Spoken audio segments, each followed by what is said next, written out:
ketahui bahwa untuk melakukan aru itu sendiri ya ada beberapa momen ya, ada beberapa momen karena ada beberapa jenis aru, ada aru bundu, terus ada aru untuk penjemputan, aru bundu, terus ada aru adat misalnya dalam pernikahan. Nah itu pun dalam pernikahan biasanya ada lagi teks yang berbeda karena ditujukannya kepada siapa. Biasa ada kepada orang tua, ada kepada andong guru atau pemuka agama, ada kepada galla. Nah itu. Nah jadi kalau yang namanya aru sendiri itu kan dia masuk di dalam seni sastra, bahwa di situ dalam berupa teks yang memiliki yang terkandung makna ya. Seperti kalau misalnya aru bundu berisi terkait masalah bahwa sumpah setia seseorang kepada rajanya untuk dia terjun ke medan perang. Karena dari aru itu sendiri maka dia akan mampu membangkitkan semangat para prajurit ini untuk membela daerahnya, melaksanakan titah rajanya untuk mempertahankan itu daerah. Nah, jadi di dalam isinya di situ sendiri di arunya ya terkait bagaimana membakar semangat para pejuang ini istilahnya atau para prajurit gitu. Jadi bahkan dia sampai Makgiri menunjukkan bahwa saya itu ada maksudnya bahwa nak ke bananja jaru sekarang nak ke leko jati ini solo, maksudnya bahwa kalau benang dia pasti akan mengikuti kemanapun arah jarum itu pergi. Ada daunan yang jatuh ke air akan ikut sesuai dengan aliran air, bahwa saya akan melaksanakan perintah apapun itu karena saya melaksanakan titah apa yang diperintahkan oleh raja, termasuk di dalam mempertahankan daerah atau melakukan peperangan itu pada saat itu. Ada juga aru penjemputan ya kepada tamu-tamu atau tamu-tamu yang datang ke daerah itu. Yang di situ isi teksnya yang membuat yakin, dia istilahnya bahwa kalau Anda datang ke daerah saya maka tidak perlu khawatir karena saya akan menjaga Anda, itu seperti menjaga diri saya sendiri. Nah, itu biasanya kalau ada tamu-tamu datang itu ada tari Pak Dupa dengan arunya sendiri, itu sebagai jaminan bahwa kamu aman di daerah ini. Saya akan menyambutmu dengan sukaria. Nah, sehingga ada tari Pak Dupa dan ada aru untuk meyakinkan bahwa dia nyaman di daerah kita karena tamu adalah raja itu. Jadi aru itu sendiri Kak dalam artian bahasa Indonesia mungkin ikrar ya Kak? Iya, ikrar itu.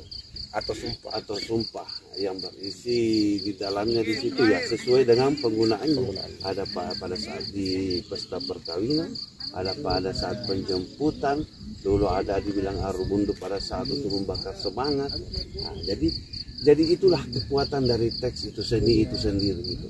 Karena dari runutan kata-kata di situ itu bisa membakar semangat.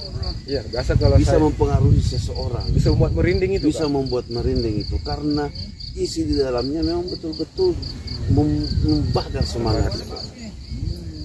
Itu yang bahwa aru ya masuk di dalam kesenian itu. Bahwa dia penyampaian sesuatu untuk meyakinkan ini bahwa saudara-saudara kita yang kadang yang melakukan aksi aru ini sendiri itu kadang yang menusuk-nusuk dengan badik ya. Itu kan kalau menurut dari orang biasa ngeri juga kan? Jadi bahaya juga. Dan bagaimana sebenarnya seperti apa sih itu yang model apalagi, apakah mungkin ada teknik atau mungkin ada ilmu dari di situ Kak tentang menusuk badan dengan senjata tajam itu Kak Badik. Oke, ini masuk ke ranah-ranah yang lebih privat ya, gitu. Ya, yang bisa diungkap mungkin, yang tidak bisa tidak usah. Oke, jadi istilahnya ya, itu masuk ke dalam keyakinan ya, karena isinya di dalam konteksnya di situ ya, memang betul-betul menghipnotis ya, kayak membuat kita apa ya, memang untuk menunjukkan itu bahwa kebal ya, kebal. Nah, jadi ada ritual-ritual memang itu. Untuk saya khusus sendiri adalah pemusik cuma pengiring, tapi bagi pelaku teman-teman ya ada ritual-ritual tersendiri memang yang dilakukan sebelum melaksanakan aksi tersebut.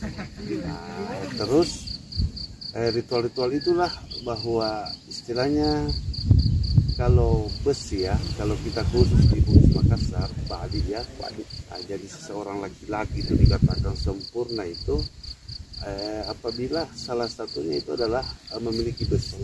Karena ada juga pernah yang mengatakan orang tua bahwa tulang rusuk laki-laki itu sebelum menikah adalah besi itu sendiri. Itulah yang kita pegang. Jadi setiap Bugis Makassar di situ, bahkan kalau masih ini yang masih ada turun-temurun bahwa itu besi diturunkan secara turun temurun itu. Nah, dan kita Bugis Makassar bahwa itu pilih sempurna sebagai seorang laki-laki atau tidak memiliki badik atau wali gitu. Nah, dan kita istilahnya bahwa itu bagian dari kita itu. Kalau percaya bagian dari kita kan istilahnya ini kan masalah keyakinan gitu. Nah, bahwa kalau ini bagian dari saya perlakukan dengan baik, dia tidak akan melukai atau mempermalukan saya gitu. Nah, sedang ada pun ritual-ritual tersendiri yang dilakukan oleh teman-teman yang biasa mengaruh selain dari teknik ya. Nah, untuk sekarang ada juga yang teknik yang digunakan, tapi ada juga sesuatu memang yang betul-betul ya, kayak dipangkat di situ yang bisunya yang betul-betul kiri, kita juga di sini yang betul-betul gitu. Sampel saja bahwa kalau kita di pemusik sendiri itu meyakini bahwa alat-alat musik kita yang kita gunakan, kita harus menjaganya dengan baik, kita menghormatinya. Nah, karena pesan dari ada juga guru saya Ikonunya Batara Ma'ruf Pak Haris, bahwa kalau kita perlakukan kini alat musik kita ini dengan baik, kita jaga, kita rawat, maka dia tidak akan mempermalukan kita. Tapi kalau kita istilahnya membiarkannya, tidak menjaganya, dipatala-tala dia istilahnya, maka dia akan mempermalukan kita.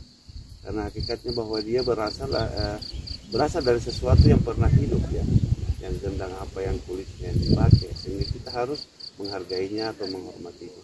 Kapan kita tidak, maka dia akan mempermalukan kita itu. Sama juga itu tadi dengan mak kiri itu, dia istilahnya menganggapnya bahwa bagian dari dirinya, tapi tetap ya kepada religius, Nah, itulah identitas kita ya sebagai Bugis Makassar itu sendiri, yang setiap daerah memang punya, kita juga punya yang hal yang seperti itu. Dan itulah yang menjadi identitas kita, identitas kita. Karena kalau di luaran itu mungkin setiap kita melihat orang membawa badik, ya pasti kita bilang, oh orang Bugis Makassar, karena itu identitas. Sama halnya Kak, terkait di yang kita ucapkan tadi bahwa senjata itu adalah bagian dari kita dan kita harus jaga. Karena pernah juga ada TNI yang mengatakan hal itu, bahwa senjatanya itu adalah pacarnya. Iya. Seperti itu. Nah, jadi kita harus menjaganya baik. Menjaganya baik-baik. Bahkan kalau kita kan beberapa teman-teman dan lembaga, bahkan ada dilaksanakan matombang bersama. Matombang bersama itu pencucian, istilahnya ya dicuci bersama supaya kita tetap menjaganya istilahnya di situ. Yang dilakukan oleh beberapa lembaga khususnya yang ada di Kabupaten Maros itu pada beberapa acara adat-adat yang dilaksanakan pada waktu-waktu tertentu. Terkait matompang lagi Kak. Iya. Karena muncul ini yang ada di pikiran, yang ada sepengetahuan saya, matompang itu kan kita memakai jeruk nipis untuk membersihkan senjata, misalnya badik, dan itu dilakukan ritual tiap malam Jumat. Bagaimana kita menanggapi ini? Oke, jadi itu kan terkait masalah pemilihan waktu ya, karena kalau kita di Bugis Makassar kita melakukan sesuatu hal, orang-orang tua kita kan melihatnya kapan waktu-waktu yang baik. Apapun yang kita lakukan, kita melihat oh baik ini waktu atau tidak. Sama juga dengan hal seperti itu. Beberapa lembaga melaksanakannya bersama, dia melakukan ritual-ritual, terus bahkan dari segi pakaian apa semua, dan ada di ganrangan istilahnya untuk supaya lebih lebih sakralnya lagi, lebih terpenuhinya dari syarat untuk matompang itu sendiri. Di mana matompang bersama itu tadi salah satu yang digunakan adalah jeruk nipis ya. Karena itu yang dipercaya bahwa itu bisa membersihkan bersihnya, karatannya apa dan semuanya, supaya tetap awet ya, supaya tetap berkarismatik, karena ada supaya tetap pamoronya itu istilahnya, karena kalau kita kan berbicara pamor apa semuanya, yang lebih ahlinya di situ lebih melihat apakah ini bunga hijaunya kah atau lempung dan sebagainya di dalam pamor itu sendiri, yang setiap itu pamor ya ada makna-maknanya, ada batuannya tersendiri bahwa ini maknanya adalah ini dan sebagainya. Sehingga digunakan itulah jeruk nipis ya untuk membersihkan, karena lebih menjaga dari segi kualitas besi itu sendiri, dan ada mie yang sampai turun temurun ya, karena kita menjaga karena kuning tidak akan bahan kimia atau apa yang memang cepat istilahnya bersih, tetapi dia akan memakan besi itu sendiri, istilahnya bahwa cepat pusu itu cepat habis. Dia tidak langsung. Iya, pernah saya mencoba dulu, ada saya dapat badik, itu semacam badik di kebun, saya bersihkan, saya coba untuk pakai pembersihan kimia, bukan enggak, saya coba untuk pembersihan dulu, jeruk nipis, terlalu lama. Iya. Jadi saya punya inisiatif untuk pakai, ada itu yang pembersih lantai kak, sangkel apa istilahnya, terus ya itulah. Saya coba itu memang langsung bersih, tapi enunya itu besinya itu langsung bisa melengkung. Jadi rusak. Karena apalagi besi-besi besi-besi itu yang sangat rapuh itu, sehingga perlu perlakuan khusus untuk menjaganya ya, untuk merawatnya itu. Apalagi yang sudah dari bilang orang dari nenek ke istilahnya bahwa turun temurun itu, karena setiap balik ya memiliki makna-makna tersendiri di dalamnya itu, sesuai pamornya atau apanya kan ada semua. Oke, baik kak. Sebenarnya masih banyak yang bisa kita perbincangkan. Nanti di sesi selanjutnya ya, insya Allah ada waktu, ada kesempatan kak.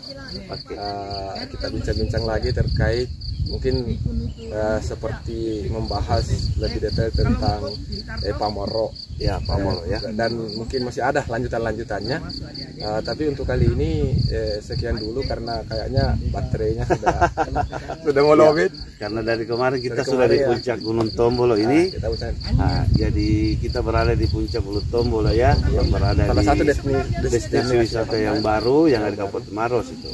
Silahkan datang ke sini dan kunjungi tempat ini, karena kita bisa mendapatkan hal-hal yang membuat hati tenang, nyaman, jauh dari keramaian, polusi apa dan semuanya ya.